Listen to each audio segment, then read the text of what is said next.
siguro mayan kapwa at talaga sharing niya. Makanya mo lang kita na ng question na sumsumot mo lang yung question mo once you get to know how IPRA was enacted, you would understand how yung complexity siya ngayon. Some say, ganito, ano natin ang panunod dito Congress hindi na pinag-ipasala kung tilintad, hindi 1997 nakasasama ng tahan. Hindi panunod nyo. Ano na yung environment in 1997? And was the president thinking straight during that time? Pinirmaan na niya the IPRA, So what was the situation? Kagaya ng 1997, kaya panahon din ang Copenhagen and we are trying to portray NCAP to be, Philippines to be Singapore, basta a giant in Asia. Jadi panahon niya yung dati si 1997 sa mga dali po namin pinalibigamos sa Pilipinas na kausan. Sa kaya, kung kita niyo, apay, nukanya ka if you connect the dots, this time after the enactment of IPRA 1871, this time naala ni Fidel V. Ramos iti nomination for the Nobel Peace Award. And if you connect it to Pinoy, years after na, pinirma na ibang sa mga Bisiklo giving autonomy to the South, di ba? Again, they are aftering the Nobel Peace Award, and that is a very prestigious award.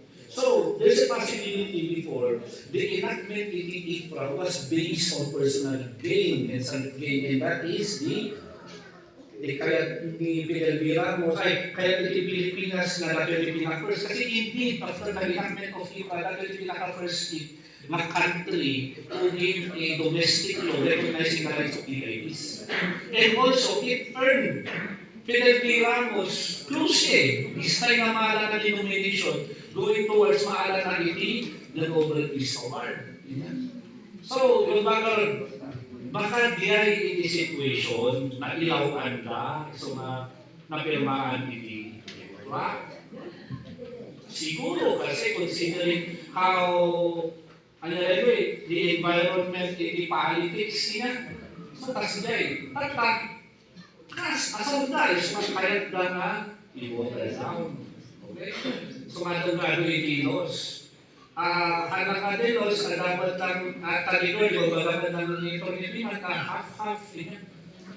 Notification ni Lauro Carantes nga pwede niya Hindi siguro mag-reflect na kurang in capacitation in the organization and to conduct research and gathering niya. Kasi hindi man isang reason, tapay nga nag-deny,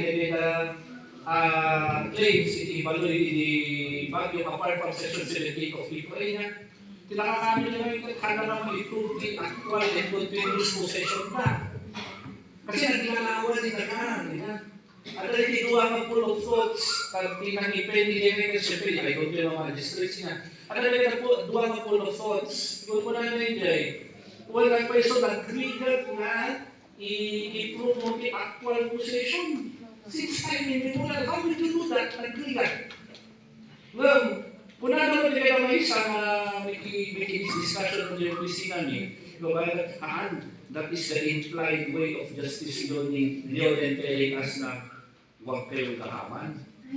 Kasi, apay nga, i-claim mo yung tinaglawa-lawa, nung in reality kaya, the actual possession mo lang katibasi.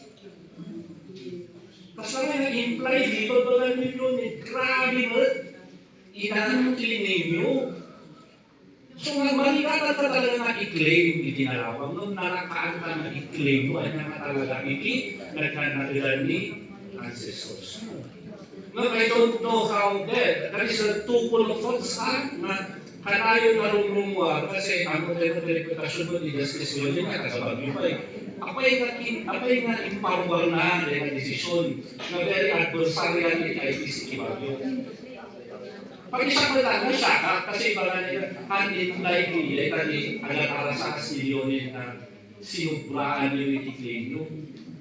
So nga, the way to correct data pinagkasubrate claim, improve yung actual possession, actual and continuous possession. Pag i-improve mo lang actual and continuous possession, di talaga na nagnanagalan di ancestors mo.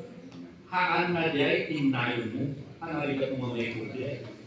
So ngayon, those are the two full of thoughts niya. Tapos ito ko lang ni ma'am, how? Kasano na may strengthen iti infra? Well, it is a continuing challenge na considering that the composition tayo ngayon that all are geared towards in watering down the provisions of IPRA. Even actually the actual provisions of IPRA is watered down. Yan, hindi sila perfect. Tatamas si watered down naman yun. Iti manisag to by kaya ada iti discussion that they would change the provision about the definition of ancestral domains.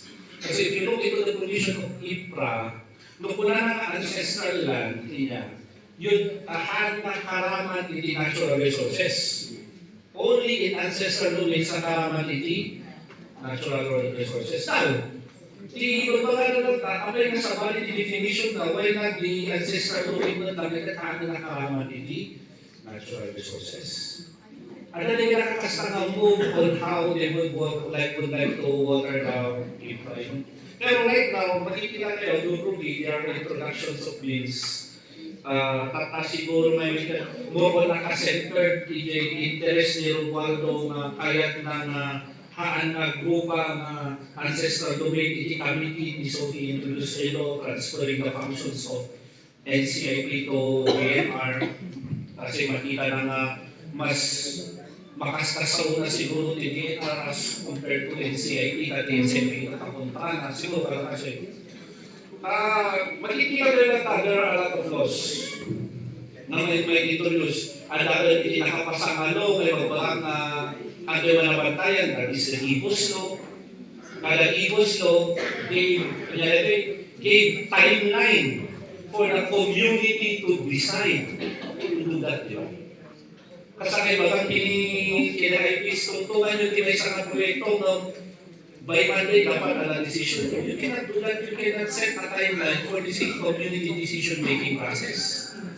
And also, itinay sa IPOS law, nung iti reason for corporation to enter the ancestral domain is only consent. That is the only reason. Because of the EBOS law, it introduces another modality of entry in corporations inside the ancestral domain. Apart from consent, because of delay. Because of delay of NCIP law, that delay in NCIP under the EBOS law, at karon i-give approval the application, the corporation can now enter the ancestral domain. So there are now two modalities of entry. So, pwede kayo, kung mag-ikot ko na ni Ma'am, how can we strengthen? I think the immediate meaning that we need to write all our sentiments in a form of resolution. Kasi you, the body, and you as the indigenous people's organization, you represent the interests of the Latrinian ancestral domain. At kayo, the Moses na yung Latrinian ancestral domain, mabalik na kayo dito silang into writing. I think that is very practical and very immediate na mabalingarabinan tayo. Another immediate is to lobby with our congressmen. Congressman Dumogan is not new to this issue. Ang muna rin na ba yan? Siguro dahil para mga congressman, karama lang nila parties tayo, ipakamo tayo mga kailangan na ito, hindi papel. Those are the immediate actions that we can take. Long term siguro, may suprema na iti power, iti committee, iti IPs, iti magpakunaw, iti representatives. We need to discern kung sino nga talaga ipagtulog tayo. Kasi our representation, our right, our voice to Congress, stops. Nagsagdag po yan, our voices to Congress talaga, our representation in Congress, ang sandal na ito nakapag-elect yung congressman. Dagdag naman yung kongreso na tayo ng dati election, di ba? Once na nakapag-elect tayo, sandal na ito, ryan tayo natin next election, tayo tayo na tayo dyan at authority. So in the next election, well, I think it's time to discern siguro at tamad lang na mabalikan assess kayo on how siguro na mabalik na isulat yun the legislative agenda for the Indigenous Peoples Organization of Trinidad and submit it to the candidates running for Congress. Dapat may ibagila na gaya na so, depende lang it's all tayo. It's all unorthodox approach na nalagyan na usual approach, extra efforts.